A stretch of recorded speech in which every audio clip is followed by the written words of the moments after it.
The hysterical search for a remedy to the boy's illness has brought the royal family under the influence of a creature who belongs in a nightmare. A Siberian faith healer named Grigory Rasputin, an odorous, lecherous peasant who calls himself a monk. Rasputin lives on the royal estate, influences the appointment of generals and ministers, steers their policies. His boudoir is filled with scatterbrained countesses. His power is hypnotic and disastrous.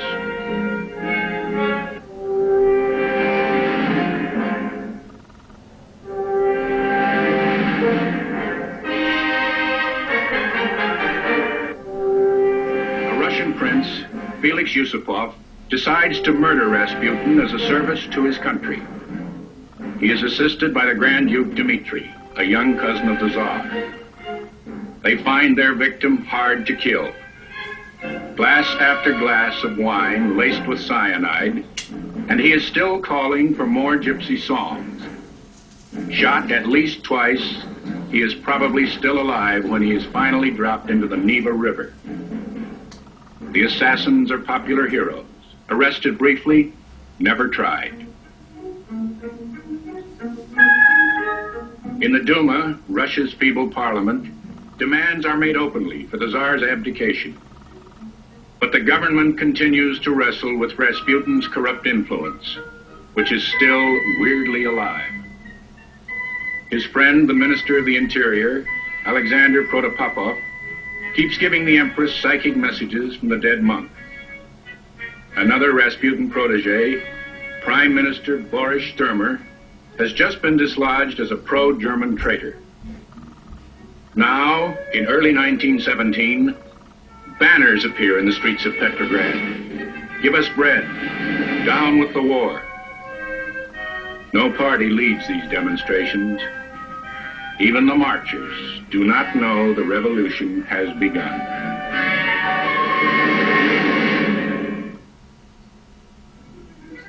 On March 8, 1917, February in the Russian calendar, the streets of Petrograd fill with protest. Munitions workers go on strike. Mobs loot bake shops for bread, burn police stations. Soldiers of the Petrograd garrison, who had first fired on the crowd, now join the demand for the abdication of the Tsar and his German woman. It is revolution, spontaneous, unorganized.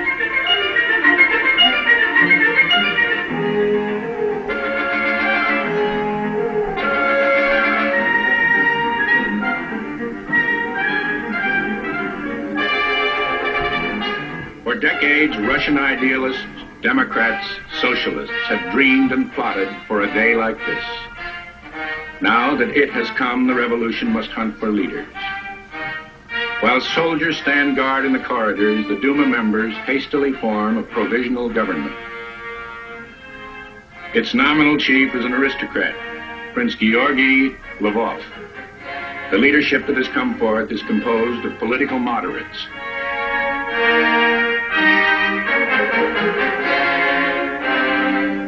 The most active member is an ambitious liberal lawyer, Alexander Kerensky.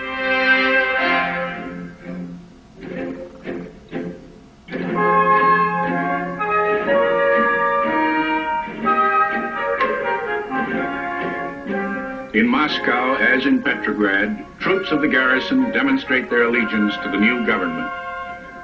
At the front, which has been quiet for months, there are wild celebrations and wholesale desertions.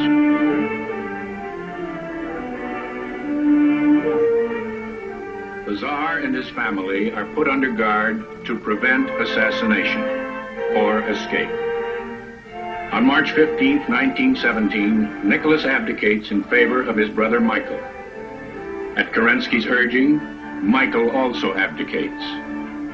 The Romanov dynasty has suddenly come crashing down.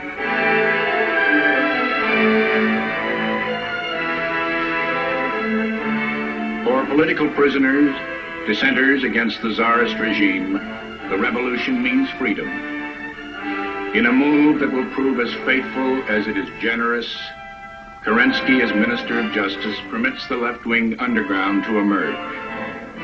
The radical Bolsheviks, the more moderate Mensheviks. Georgy V. Plekhanov, 60, founder of the Marxist movement in Russia. Grigory Zinoviev, returning from 9 years' exile in Switzerland. Another exile, Karl Radzic, a young veteran of the abortive revolution of 1905. Lev Kamenev, returning from Siberia to help form the Bolshevik leadership.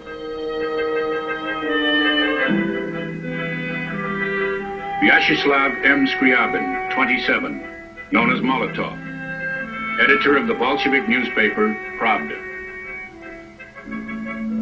Yosef Vissarionovich Djugashvili, 38, known as Stalin, just back from Siberia. Lev Bronstein, 38, known as Trotsky, returning from his exile in the Bronx, New York. On this street in Zurich, Switzerland, the master planner has waited his chance to join the others. Vladimir Ilyich Ulyanov, known as Lenin, cool, brilliant, and obsessed.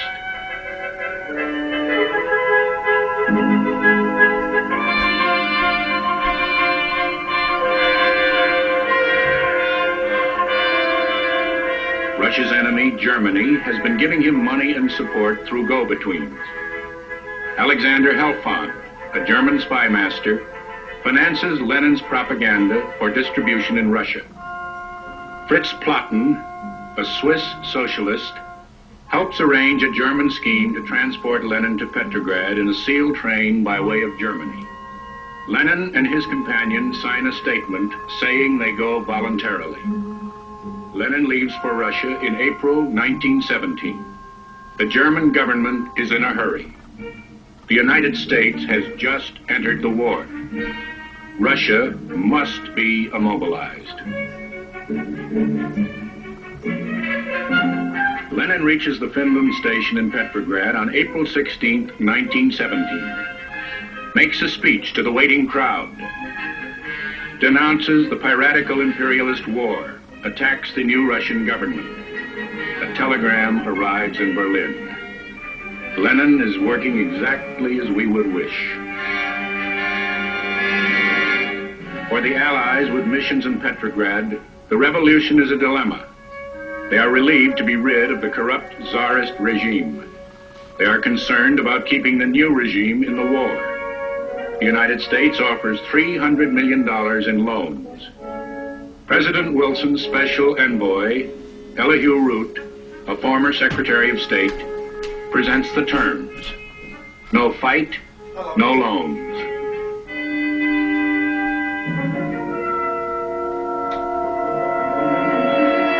Still hoping to stave off defeat, Alexander Kerensky, now Minister of War, launches a new drive on the Austrian front.